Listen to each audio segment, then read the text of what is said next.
Chapitre 42. Le retour d'Ulysse à Ithaque. Le jour n'était pas encore levé lorsque le navire aborda sur une plage isolée d'Ithaque. Inopportunément, Ulysse s'était endormi une demi-heure avant l'arrivée. Ayant scrupule à le réveiller, les marins le transportèrent, enveloppé dans ses couvertures, au pied d'un olivier. Après avoir déposé à côté de lui le coffre rempli des cadeaux des Phéaciens, ils reprirent la mer et s'éloignèrent rapidement. Ce furent les premières lueurs de l'aube qui réveillèrent Ulysse. Il regarda autour de lui. Soit qu'il ne fût jamais allé auparavant dans cet endroit reculé de l'île, soit que le paysage eût changé en 20 ans, soit enfin qu'il fût trompé par le brouillard assez épais qui couvrait la plage. Il ne reconnut rien.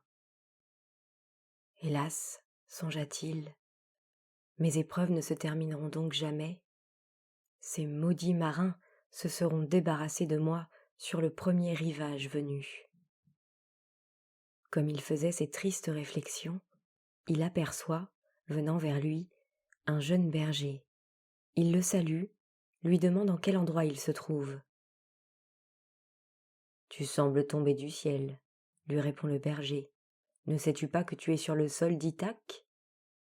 À ce moment, le brouillard se dissipe et Ulysse reconnaît, vers l'intérieur de l'île, le profil familier des collines d'Ithaque. Une grande joie l'envahit. « Et toi ?» lui demande alors le berger. « Qui es-tu ? D'où viens-tu » Instruit par l'expérience d'Agamemnon, Ulysse n'est pas pressé de dévoiler son identité ni d'annoncer la nouvelle de son retour. Se faisant passer pour un commerçant étranger, il invente une histoire rocambolesque pour expliquer sa présence sur ce rivage. Le berger l'écoute avec un sourire quelque peu sceptique. Ulysse, qui craint de laisser son coffre à la portée des passants éventuels, demande au berger de l'aider à le transporter dans une petite grotte voisine. Le coffre est lourd, la pente est forte. Ulysse peine et transpire. « Tu es plus robuste que tu n'en as l'air, » dit-il au berger. « Ton front n'est même pas mouillé. »« Que veux-tu » lui répond le berger, non sans cruauté. « Je suis jeune, moi. » Lorsqu'ils ont terminé le transport du coffre, le soleil est déjà haut dans le ciel. « Quelle heure peut-il être ?» demande Ulysse. Le berger regarde le soleil et déclare qu'il doit être 11 heures. « C'est étrange, » fait observer Ulysse. « Les rayons du soleil ne te font même pas sourciller. »« J'ai de bons yeux, » répond le berger. « C'est un privilège de la jeunesse. » « Est-ce aussi un privilège de la jeunesse, » demande alors Ulysse, « que d'avoir un corps qui ne projette pas d'ombre sur le sol ?» Aux 3 signes distinctifs qui permettent de reconnaître les dieux lorsqu'ils se déguisent en hommes, Ulysse a deviné la présence d'un immortel. Le pseudo-berger ne nie pas. « Décidément, dit-il en riant, il n'est pas encore né, celui qui pourra tromper Ulysse. Sache donc que je suis Minerve, et que c'est grâce à moi que tu es de retour à Ithaque. Mais je ne puis rien faire de plus pour toi, car je craindrais, en t'aidant encore, de provoquer une intervention contraire de Neptune, ou une réprimande de Jupiter. Le seul conseil que je puisse te donner est de ne pas te rendre directement à la ville, mais d'aller auparavant t'informer de la situation auprès de ton vieux porcher, Eumée, l'un des seuls serviteurs qui soit resté fidèle à ta mémoire. » Sur ces mots, Minerve disparaît. Ulysse décide donc de suivre le conseil de la déesse, mais il juge prudent de ne pas se faire reconnaître trop tôt, même d'Eumée. Il s'efforce donc de se donner l'apparence d'un vieux mendiant. Il se rase le crâne, se couvre le visage et le corps de poussière, déchire ses vêtements pour en faire des haillons. Il compte aussi, à juste titre, pour se rendre méconnaissable sur la barbe qu'il s'est laissé pousser depuis son départ d'Ithaque, et sur les altérations, hélas irréparables, que 20 années d'épreuves ont causées à ses traits. Il y avait une distance assez longue entre la plage où avait débarqué Ulysse et la colline isolée où se trouvait la cabane d'Eumée, porchée en chef. il fallut à Ulysse tout l'après-midi pour la parcourir. La nuit tombait lorsqu'il arriva. Alors qu'il n'en était plus qu'à une courte distance, 4 gros chiens, qui n'aimaient apparemment pas les mendiants, se précipitèrent vers lui, avec des aboiements féroces.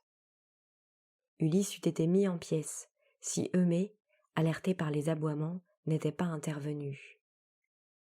Il fait entrer Ulysse dans sa cabane et l'invite à partager son repas. Pendant le dîner, Ulysse se présente comme un homme qui a beaucoup voyagé, qui a eu beaucoup de malheurs et qui vit maintenant en vagabond. « Je viens d'arriver dans ce pays dont je ne sais rien, » ajoute-t-il. « Peux-tu me dire quel est son roi, et s'il est accueillant aux gens de ma sorte ?»« Hélas, répond Eumée, nous avions ici le meilleur des rois, qui était pour moi le meilleur des maîtres. Mais il nous a quittés il y a 20 ans, et il ne reviendra plus. »« Comment s'appelait-il » demande Ulysse. « Il s'appelait Ulysse, c'était le fils de Laërte. »« Eh bien, reprend Ulysse, je peux te dire que ton maître n'est pas mort. Au cours de mes voyages, j'ai appris que, tout récemment encore, il était retenu par une nymphe appelée Calypso. Il ne tardera certainement pas à revenir. »« Tu dis cela pour me faire plaisir, » répond Eumée. « Tu n'es pas le premier voyageur à me raconter ce genre d'histoire, mais je n'y crois plus. »« Si je n'étais pas certain de ce que j'avance, lui dit Ulysse, je te donnerais ma parole d'honneur, qui ne vaut pas grand-chose. Mais comme je suis tout à fait sûr de moi, je te propose de faire un pari. Si Ulysse revient avant 3 jours, tu m'offriras un beau manteau, qui me sera bien utile par ce temps froid et pluvieux. Sinon, je travaillerai pour toi gratuitement, pendant 1 mois. Eumée refuse le pari et prie son hôte de ne pas insister. Puis, à la demande d'Ulysse, il lui fait un long récit des événements qui se sont produits à Ithaque depuis 20 ans. Pendant les 10 années qui suivirent le départ de notre maître pour la guerre de Troie, nous reçûmes de temps en temps des nouvelles de lui et de ses exploits. Nous sûmes, en particulier, quel rôle décisif il avait joué dans la victoire des Grecs, grâce au stratagème du cheval de Troie dont il fut l'inventeur. Mais depuis qu'il a quitté Troie, en même temps que les autres rois, nous sommes sans nouvelles. Au début, rien ne changea dans la vie du royaume. Le père d'Ulysse, Laërte, avait repris le pouvoir dès le départ de son fils pour la guerre, et, malgré son grand âge, avait su se faire respecter. Mais, il y a un peu plus de 3 ans, la mère d'Ulysse, Anticlée, mourut subitement. Son mari, Laërte, en fut si affecté qu'il renonça au pouvoir. Il se retira dans une petite maison de campagne, où il vit toujours, ne s'occupant plus que de son jardin.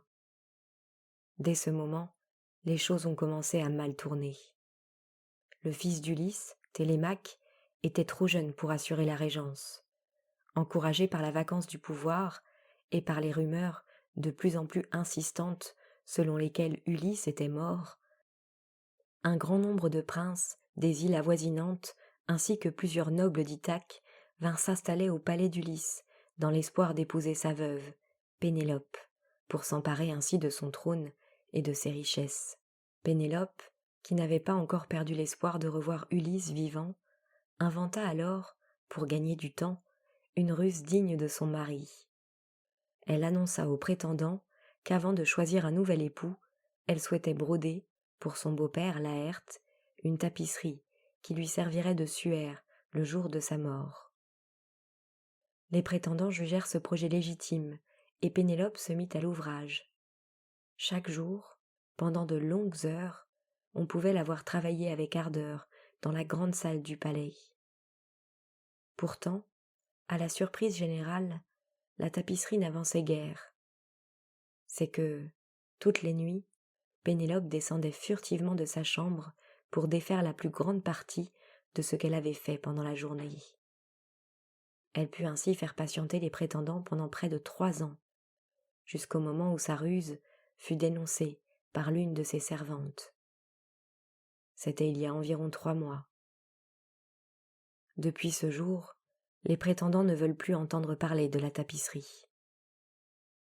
Ils exercent sur Pénélope une pression de plus en plus forte pour qu'elle se marie avec l'un d'entre eux. Pour l'y contraindre, ils ne quittent pratiquement plus le palais. Ils organisent chaque jour des banquets ruineux, au cours desquels ils dévorent les troupeaux d'Ulysse, boivent son vin, pillent ses richesses. Leur nombre n'a cessé d'augmenter. Il atteint actuellement 108. Il y a un mois, Pénélope parut disposée à céder à leurs exigences. Elle annonça qu'elle allait incessamment faire son choix. Depuis, dans le peuple d'Ithaque, les paris sont ouverts. On donne généralement pour favori, parmi les prétendants, Antinos, qui est le plus beau, et Eurymaque, qui est le plus riche. Mais le nombre des partants dans la course est si élevé que la cote des 2 favoris ne dépasse pas 1 contre 10. Au dernier moment pourtant, Pénélope a obtenu un nouveau sursis. Son fils Télémaque, qui est âgé maintenant d'une 20aine d'années, a voulu en effet faire une ultime tentative pour s'informer sur le sort d'Ulysse. Sans prévenir les prétendants, il a réussi à affréter un navire et s'est embarqué, il y a près d'1 mois, en direction du royaume de Pylos, dont le vieux roi Nestor était un grand ami d'Ulysse.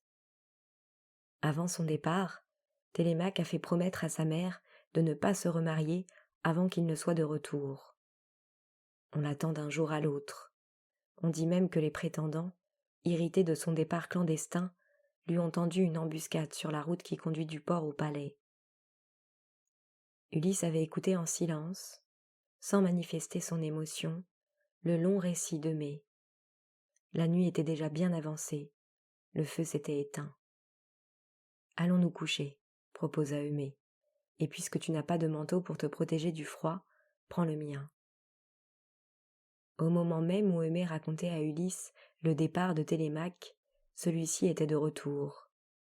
Craignant à juste titre que les prétendants ne lui fissent un mauvais sort, il avait évité de rentrer directement au port principal d'Ithaque et avait débarqué, à la nuit tombante, sur une petite plage isolée. Avant de se rendre au palais, il décida, comme l'avait fait Ulysse quelques heures plus tôt, d'aller s'informer de la situation auprès de son homme de confiance, Eumée. Après une marche nocturne, il arriva devant la cabane. Eumée et Ulysse prenaient leur petit déjeuner. La porte s'ouvrit, le jeune homme entra. « Télémaque !» s'écria Eumée en le serrant dans ses bras. Ulysse, incapable de parler, se leva de son tabouret pour laisser la place à Télémaque. « Reste assis, » lui dit celui-ci courtoisement. « Nous trouverons bien un autre siège. » Eumée fit brièvement les présentations, et les 3 hommes déjeunèrent ensemble. Lorsque le repas fut terminé, Télémaque raconta son voyage. Après avoir quitté Ithaque, il y a 1 mois jour pour jour, je me rendis d'abord, comme j'en avais l'intention, chez Nestor, le vieux roi de Pylos. Dès qu'il sut qui j'étais, il m'invita chez lui. J'y demeurai 3 jours, pendant lesquels il ne cessa de me raconter ses souvenirs. Il ne tarissait pas d'éloges sur mon père, et m'apprit, sur ses exploits pendant la guerre, beaucoup de détails que j'ignorais. Malheureusement, il ne savait rien de ce qu'il était advenu à Ulysse depuis son départ de Troie. Tout au plus put-il me conseiller d'aller voir Ménélas, celui des rois grecs qui avait mis le plus longtemps à revenir de Troie, et qui, au cours de son long voyage de retour, pouvait avoir entendu parler d'Ulysse. Je pris donc congé de Nestor, non sans mal d'ailleurs, car il semblait m'avoir pris en amitié et ne voulait plus me laisser partir. J'avais déjà passé le seuil de son palais qu'il me parlait encore. De Pylos, je me rendis à Sparte, le royaume de Ménélas. Je me présentai à son palais sans lui dévoiler d'abord ma véritable identité. Il m'accueillit cependant avec courtoisie. Au cours du dîner qui suivit mon arrivée, Ménélas se mit, lui aussi, à évoquer des souvenirs de la guerre de Troie. Mon père y tenait une grande place. C'était, déclara à un moment Ménélas, le plus grand des héros. J'écoutais en silence, et j'avais du mal à dissimuler mon émotion, lorsque la porte de la salle à manger s'ouvrit, et qu'Hélène, l'épouse de Ménélas, fit son entrée. Elle n'eut pas plutôt jeté un regard sur moi que, frappée par ma ressemblance avec mon père, elle me reconnut. « Tu ne peux être, me dit-elle, que le fils d'Ulysse, ce Télémaque dont il nous parlait si souvent. » Je lui dis qu'elle ne se trompait pas, et elle m'embrassa avec chaleur. « De tous les rois grecs, me dit-elle, Ulysse était mon meilleur ami. Pendant la guerre, je me flatte de lui avoir sauvé la vie, une nuit où, par hasard, je l'ai rencontré dans les rues de Troie. Il était venu secrètement avec Diomède pour espionner les Troyens et s'était perdu. Il avait d'immenses qualités, mais ne brillait pas par son sens de l'orientation. C'est peut-être pour cela qu'il met si longtemps à revenir chez lui. » Chacun des convives se mit alors, à tour de rôle, à évoquer ses souvenirs, et bientôt, l'émotion fut à son comble. De vieux guerriers pleuraient sur leurs compagnons disparus, Ménélas pleurait sur son frère Agamemnon, Hélène pleurait, mais sur qui pleurait-elle? Était-ce sur Paris? Était-ce sur Déiphobe? Était-ce sur Hector? Était-ce sur tous les hommes qui étaient morts par sa faute?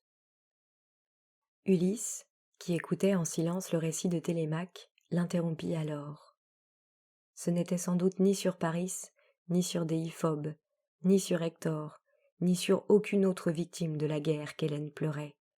Comme tous les autres convives, elle ne pleurait que sur elle-même, en évoquant les souvenirs de sa jeunesse enfouie. Sans relever l'interruption, Télémaque reprit son récit, qui d'ailleurs était presque terminé. Ni Hélène, ni Ménélas n'avaient pu lui donner d'informations précises sur le sort d'Ulysse. Aussi Télémaque, après avoir passé quelques jours chez Ménélas, était-il rentré bredouille. Lorsqu'il eut terminé son récit, Télémaque pria Eumée de se rendre au palais d'Ithaque et de prévenir Pénélope de son retour. « Dis-lui que je vais me reposer quelques heures ici et que je serai à la maison pour dîner. » Eumée partit, Ulysse reste seul avec Télémaque. « Que comptes-tu faire maintenant ?» lui demande-t-il. « Il n'y a plus rien à faire, » répond Télémaque tristement. « Mon père est certainement mort depuis longtemps. » Ulysse ne peut plus se contenir. « Tu te trompes, » s'écrie-t-il. « Ton père est vivant, il est même à Ithaque, et pour tout te dire, il est, en ce moment même, en face de toi. »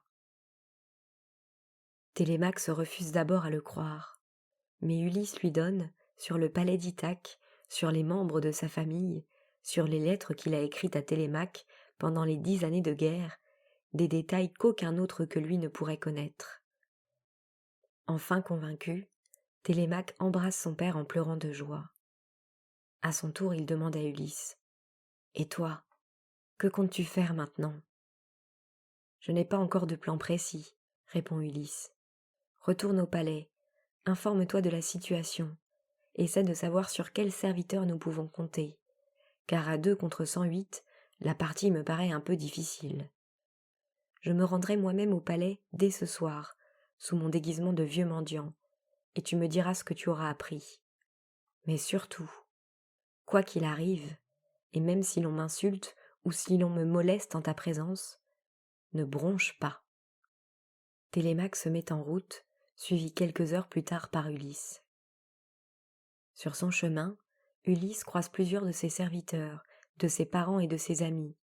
Il constate avec satisfaction que personne ne le reconnaît et qu'on ne manifeste à son endroit que de l'indifférence ou de l'hostilité. L'un de ses serviteurs, le chevrier Mélantios, se comporte même à son égard d'une manière grossière. Il se moque de sa crasse, de ses haillons, l'injurie et finit par lui décocher un coup de pied. « Tu me le paieras, » songe Ulysse, mais il s'abstient pour l'instant de réagir. Le voici enfin devant son palais. Il s'arrête un instant, le cœur battant. Sur un tas de fumier, un très vieux chien, aveugle, paralytique, semble dormir. C'est Argos, un lévrier qu'Ulysse avait nourri lui-même au biberon. Au moment où Ulysse passe à côté de lui, Argos reconnaît l'odeur de son maître. Il ouvre les yeux, gémit, se lève dans un effort désespéré, fait 2 pas en direction d'Ulysse et retombe, mort.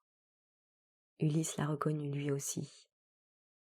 Il n'y a que les chiens qui soient vraiment fidèles, songe-t-il avec mélancolie. Le voici devant la porte du palais. Humblement, il demande aux gardes l'autorisation de passer la nuit dans l'écurie. « Nous n'avons que faire des mendiants de ton espèce », lui répondent les gardes.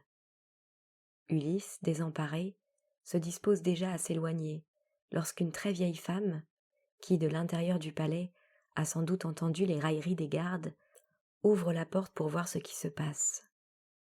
Ulysse la reconnaît, c'est Euryclée, la plus ancienne de ses servantes. Elle a été sa nourrice lorsqu'il était bébé, et est restée ensuite pour lui une seconde mère. Elle va sûrement me reconnaître, songe-t-il avec inquiétude. Mais non, Euryclée n'a pas l'odorat d'Argos. Elle ne voit dans Ulysse qu'un vieux mendiant crasseux. Elle respecte cependant les lois sacrées de l'hospitalité. « Comment osez-vous refuser à ce vieil homme l'entrée du palais ?» demande-t-elle au garde avec indignation. Puis se tournant vers Ulysse. « Entre sans crainte, lui dit-elle. Je vais moi-même te préparer une couche, t'apporter à dîner et laver tes pauvres jambes poussiéreuses. » « C'est trop, » proteste Ulysse. « Je n'en demande pas tant. » Mais Euryclée ne l'écoute pas. Elle revient quelques instants plus tard, emportant une bassine d'étain remplie d'eau tiède. Ulysse ne peut se dérober. Le lavage de la jambe gauche se déroule sans incident notable, mais lorsque Euryclée s'attaque à la jambe droite, elle aperçoit, sur le genou d'Ulysse, la cicatrice que lui a laissée jadis la défense d'un sanglier. Elle la reconnaît aussitôt. De saisissement, elle lâche la jambe, qui retombe dans la bassine et la renverse. « Pas un mot », lui ordonne Ulysse à voix basse, « et surtout ne dis rien à Pénélope. Viens me rejoindre ici, ce soir, en compagnie de Télémaque et d'Eumée, lorsque tout le monde sera endormi. » Euryclée, non sans peine, domine son émotion. Quelques heures plus tard, dans le silence de la nuit, Télémaque, Eumée et Euryclée sont réunis autour d'Ulysse.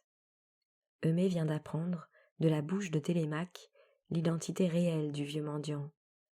Il embrasse son maître en pleurant. Télémaque rend compte à Ulysse de ce qu'il a appris. « Ma mère a désormais perdu tout espoir de jamais te revoir, et je ne l'ai pas détrompée. Elle s'apprête dès demain à choisir un mari parmi les prétendants, mais ne sait pas quelle procédure de sélection employer. Et sur qui pouvons-nous compter, parmi les serviteurs ?» demande Ulysse. « En dehors d'Eumée, » lui répond Télémaque, « je ne vois guère que le chef Bouvier, Philoétios, un brave homme qui m'est tout dévoué. » 4 hommes contre 108, observe Ulysse, il faudra jouer serré. Et il expose à Télémaque, Eumée et Euryclée le plan d'action qu'il a établi pour la journée du lendemain.